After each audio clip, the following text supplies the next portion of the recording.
Hello. How are you? All right? You look smart. Oh, thank you. Yeah, you don't look too bad yourself. Yeah. What are you doing here?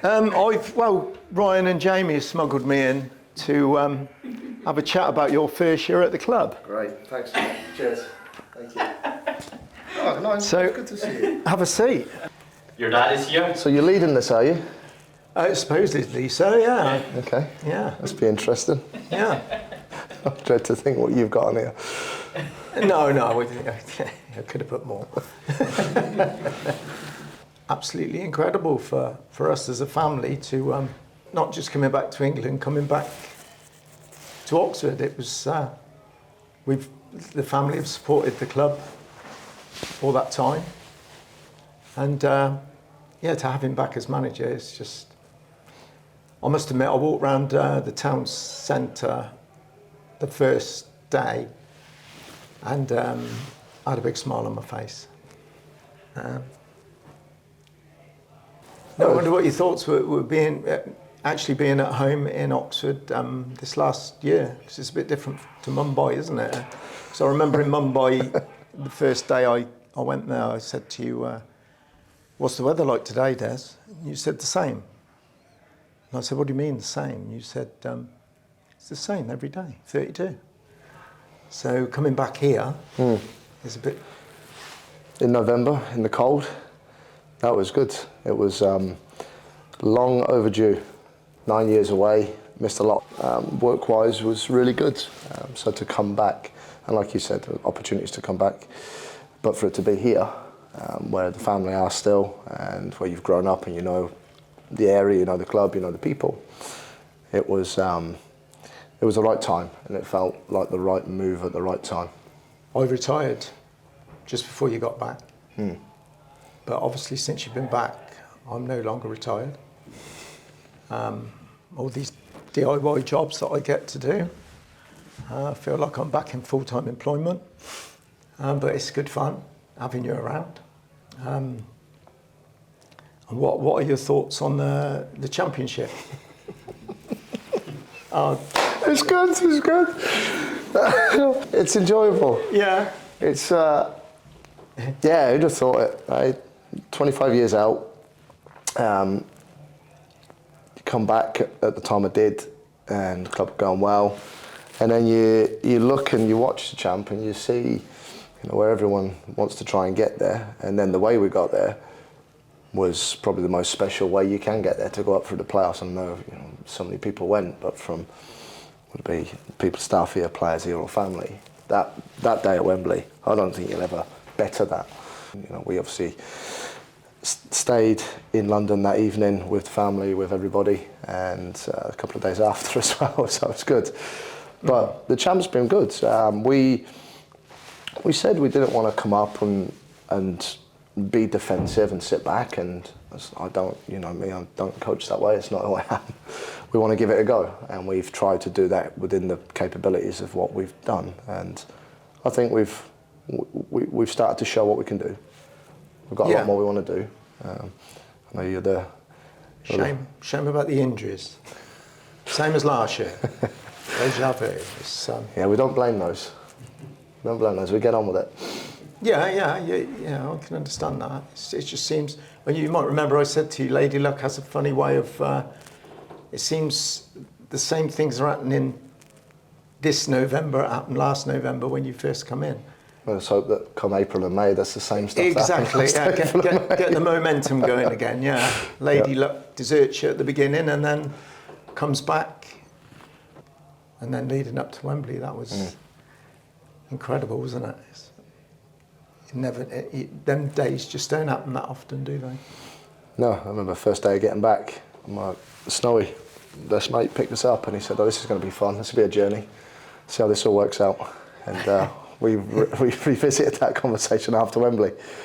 And it's been a journey, it's been a really exciting one in such a short space of time. But yeah, those moments, certainly at the back end of last year, Exeter away to get into, and then not just finish 6th, but finish 5th, to take the lead into Peterborough, for the game to play the way it did, and for us to stay in the game and manage that game and finish the game as well as we did.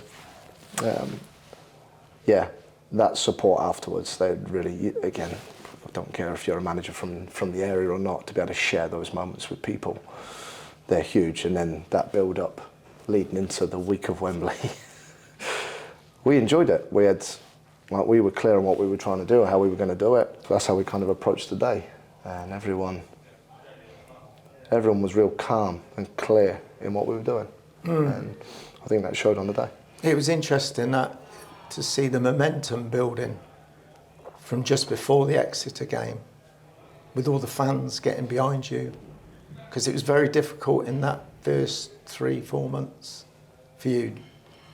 I can remember you being down so down when we'd go out for meals, and I think Bristol Rovers away, when we sat amongst the fans, and there were some that were quite outspoken. It wasn't just, we could understand their frustrations against you, the manager, because the buck stops with you. But there was some very hard personal attacks on you, and it was very hard sitting in the stands listening to that. So the fact that you turned it round afterwards and it all came good, it was really good being an Oxford fan. You get anywhere. The thing that makes me laugh is when they chant Buckingham's Blue Army, Yellow and Blue Army, and you sit there and take credit for that. You said they're singing my name. Oh, definitely, 100%. Yeah, no, it's been good to see. And again, even as recently as the Sunderland game, they were great. That was the away fans have always been really good, the same as the home fans, but the away fans, the ones that travel. So not Sunderland, the most recent one. Watford. Yeah, that was incredible, wasn't it? All the way through the game, regardless of the scoreline, regardless at the end of the game. Yeah. It's been, again, that's been a good journey in itself. But yeah, what are your thoughts about coming through the club all them years? Never expected it to turn out this way, I know that much. Didn't expect it to turn to a career, let alone to be back here as a head coach. I think I was very fortunate when I came through. I had Les Taylor, Mickey Lewis, really put me under their wing and got me involved in the club and involved in coaching. And then for some reason, and I still don't know, I've never been able to ask even Les the question now, they just seemed to really support me and allow me to fail and get things wrong, but in a real safe space. And that progressed into what was a 10-year journey. Ended up coaching most of the academy age groups. Obviously had Sam Long, Callum O'Dowda come through. Sam's obviously still here. That was good. It's a nice thing to come back into. And then Chris coming in at the end. Last couple of years in the first team, giving my first taste of that first team football. And again, just felt really fortunate to be, as a young person, not just a young coach, but in and amongst and around so many people that were so good at what they did. And the fact that, again, I was living over the road. You kind of lose yourself in the club. You arrive at 8 in the morning and you leave at 10 at night because you're covering off 4 or 5 jobs, but you've done that 6, if not 7 days a week. And you never once moaned about it because of the excitement of doing it, the enjoyment of doing it, the experiences you were gaining. Now come back after being away then for 9 years and gaining all of that and more in 3 different countries, 3 different cultures, and many different people who have got different ways of doing things. You try and bring that back. Hopefully it's made you a much better person than you would have been if you hadn't left, let alone as a better coach. So. Yeah, 100%. And I've brought a few pictures in, I don't know. Bet you have, yeah. I think you were 1 year old then. Yeah. Quite big for a 1 year old, actually. We kitted you out. It was a shame I couldn't take you as a 1 year old, obviously, but we enjoyed the day, me and your nan. Your nan being a season ticket holder in the Beach Road stand for 25 years. So Oxford United is very much in our blood. And then we go on to, because I can remember before the coaching, we used to do a bit of fishing, do you remember? Yes, yeah, I used to... You got quite good at it, actually.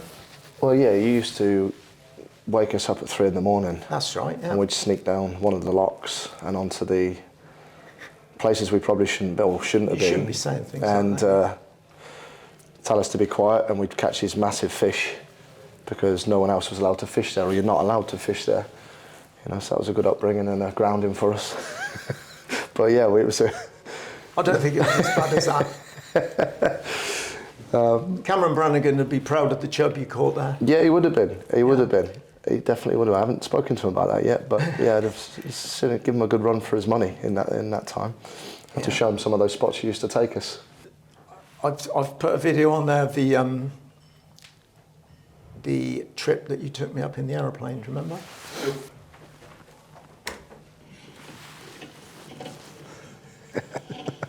It's old, that, isn't it? Yeah. I was glad when we hit Tierra.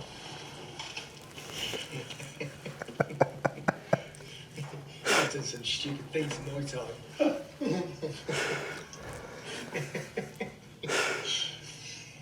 This is ridiculous. Yeah, that was an old one, that. Screws holding that, weren't Yeah. Yeah. I think There's a lot of trust between father and son there, isn't there? Yeah, I've always had faith in you. Otherwise, you know, I stayed on there. It was tested there, wasn't it? Definitely, yeah. I can remember you saying to me when we taxied out onto the runway, I said, why are you not taking off? And you said to me, well, that passenger plane has just took off in front of us. And they've got very big engines with a lot of that create a lot of turbulence. And if we take off directly behind it, we'd be flipped over. So I didn't ask any more questions after that. I was just glad to get back down. But no, it was amazing, wasn't it? Over Milford Sound. Was it Milford I flew over to the South Island from Wellington. Yeah. Dropped down 1,000 feet, in and out of the Sounds. It's a beautiful day as well. So it was. Really nice. I did enjoy it. And we landed safely. So. I think I enjoyed it more after than I did during. But it was a good experience, yeah. My first ticket. Your very first game when you were 5 and a bit. What was the score? Was it 3-1? It was 3-1. Yeah. And your nan's writ on the back. 3-1. Missed the last goal. She obviously took you out of the London Road. Yeah, that's when people used to try and get out early to get back and watch the video printer to see how the other scores come on. Yeah, so that... And we walked out and we were down the London Road and had a big cheer. So it was already 2-1 up, so it was always going to be for us rather than for them. But yeah, I used to get back and watch the video printer, watch the other scores, and then listen to, forget the guy's name who used to do the scores. He'd read them out on the TV. Luton Town 0, Oxford 0. Yeah, he's obviously not with us anymore, but yeah. No, that's where it all started, 1990. Amazing that she kept that ticket. Yeah, so that was your first game. 1990. Start on a win. That's me signing. First day, yeah. That's my press conference. All I remember about that... Is that your first interview at the club? Yeah. Because I can remember I picked you up from Heathrow, we got you home, you had a shower, and I had to shoot you up here, and you just got here in time. It was a bit of a mad rush, wasn't it? So we were in Uzbekistan for the Champions League with Mumbai. The international break, which is what we're in now, had started. So I flew to Wellington. I was in New Zealand when the opportunity came up here, so I spoke to the club. Then I had to fly from Wellington into Mumbai while they negotiated what that looked like and whether they could get me or get me out. And whilst that happened very quickly down on the Thursday, and I was on a flight late Thursday night. So I'd gone from Uzbekistan to Wellington in New Zealand to Mumbai, and now Mumbai back to Oxford within 5 days. And you picked me up, I think it was 7 in the morning Friday. Went home, like you said, showered, and I had a press conference called for 11 o'clock in the morning here at the club. So I look actually quite awake in that picture, which is quite a surprise. That's one thing is good now you're back home, is the amount of flights that you used to take. It was just incredible to see. I used to watch you on Flight Radar, follow your planes all over the world, basically. And it's just incredible the amount of flights that you used to have to take. And now it's just back on that coach again. So just 7 hours up to Sunderland and back now. It's a bit different, huh? I remember that day because at the end, that went all the way through from 11 o'clock till 3:30, which was great because I had everybody there and it was a chance to meet everyone. But right at the end of the day, I'd obviously started to fade. And Grant Ferguson, our chairman, who I'd just met in person, he looked at me and said, are you coming down to the FA Youth Cup game tonight, Oxford City? And I looked at him and I just wanted to go to bed, but I thought, well, this is the chairman, you can't say no really, can you? So I said, yeah, of course I am, yeah.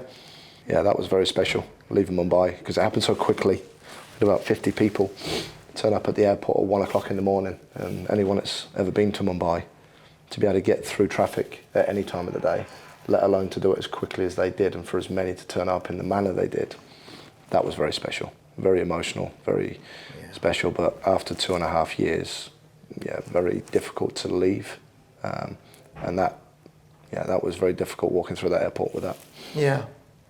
Yeah, no, it's a very nice place, very nice people. Yeah, very well looked after. Really enjoyed that. Yeah. What we got next?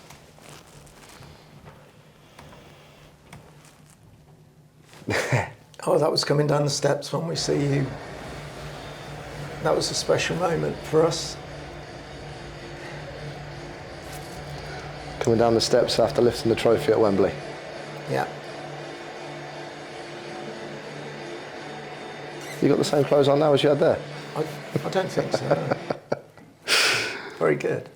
There's not many times in your life you get a chance to go up. There's not many times in your life you get a chance to probably coach at Wembley, but to be able to win there, go up those steps where you've watched so many games of football there, and it's a sacred place. But to be able to do that, but then come down and I said, you see you, I see my uncle Paul, I see Tim's sister Terry, my brother Bronan.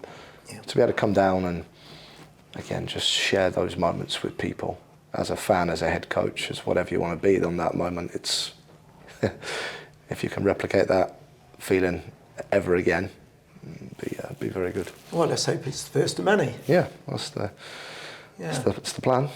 I thought we were just coming down off of the emotional high of obviously Saturday at Wembley, the Sunday where everyone was still enjoying themselves very much, and then the Monday, which was a bit of a down day, chill out day. Oh, sorry, that's a lie actually. We had the parade on the Monday. And that in itself was one of the most special things I've ever seen. I've never seen Oxford like that in my life. To be able to come down, blue skies, down Carfax, and see that many people. You can't describe that. That shows how much this club means to the people of Oxford and Oxfordshire. Tuesday morning, the media team here, we'd organised to go in and surprise our ladies' school, which was my first primary school, because they'd done a song for the club and for me leading into Wembley that week, and never got a chance to go in to see them before. So it was only right that we took the trophy and surprised them as part of their assembly. And that was another big hit and wave of emotion off the back of 3 or 4 days, which was very different to what we thought. I was surprised you was able to hold it together actually, because it was very emotional. It was, that was very good, very enjoyable, and even got a kick around on the playground with a few of them, so it was good. Scored a goal.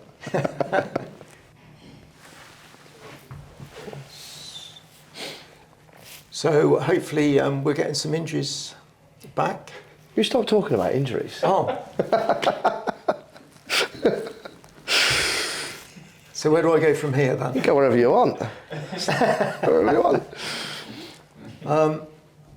Yeah, the start of the season. Yes. That was amazing, wasn't it, against Norwich? The team played so well on that day. It was a joy to watch. And hopefully it's coming back after the Watford game. The way the team are performing at the moment is really good. It's good on the eye for us sat up in the stands. Our first game was good. We didn't know what we were going into. We didn't know what we were going to face. We're obviously a lot clearer on what that looks like now, but we've got ourselves in a good position now because of that, and we won't change that. We'll come up against some very different challenges every game because it's the level we're now at, but we won't shy away from that, and I'd like to think we certainly showed that against Norwich in that first game. And to walk out, and the picture that's on the screen at the moment is that massive banner that was made. I think at the final whistle with me at Wembley, that's, that shows to me how much this club has come together. Oh, Certainly in the definitely. last 6 months, 8 months. And you get a real sense of that, you know, whether it's in the stadium or even now, you walk around Oxford. I've never seen so many people, young and old, walking around with Oxford shirts on. Yeah, it's very noticeable in the Haven't town. seen that for a long, long time. Definitely. And there's plenty of people that will stop you and have a chat about the club or about a game or about Wembley in the streets. Only recently, yesterday, in Bicester, I got stopped 2 or 3 times just walking through. I was only in there for 10 minutes and people will stop and speak with you about it. And That's nice. it's, that's part of what this club is. Yeah. You didn't come to this, did you? The Manor Club? No, I didn't. I think I was building a stone wall in someone's back garden at the time. Yeah, you're pretty handy, aren't you, for the house now, being retired and an old It's quite a big wall, yeah. bricklayer by Don't trade. remember getting paid for it neither. But this was really good. This was good. I went back to Cowley Workers, which was the first time I've been back there since Nan, on the other side, Sabina Hennigan, who used to be the steward there. We obviously spent loads of time there. You used to pick us up from there as kids. Yep. But went back, we had 120, 130 people there that turned up, and the club organised once a month for people to come and get out of the house, come together, speak about football. But just from a personal point of view, to go back into that club that has got so many memories, good and bad, mostly good, and there's a lot of love that has been had in that space. That was really good. That was really nice. It was a nice moment. We speak a lot about this club being a community club, and we are far more than a men's first team, and I think that is one massive arm of us as a community club, the Manor Club, what's been set up and the work that Peter Ross-Brown's done. And then it just adds to all the other layers that are here. Mm. Yep. That's the end of my slideshow. Yeah. You got anything else you want to chuck at us? Off the cuff? No, I don't think Well, so. we're here. Any? No, my blood pressure's gone back down again. Yeah? So, yeah, that's fine. No, it was very good. Good, nice surprise. Yeah, well, congratulations on your first year anyway. Oh, thank you. Hopefully there'll be many more. Yes, hopefully. Not always in my hands, but hopefully, yes. No. Well, let's score some more goals then. Yeah. Score some more goals, get some more wins, play some good football, Yeah. and keep enjoying ourselves.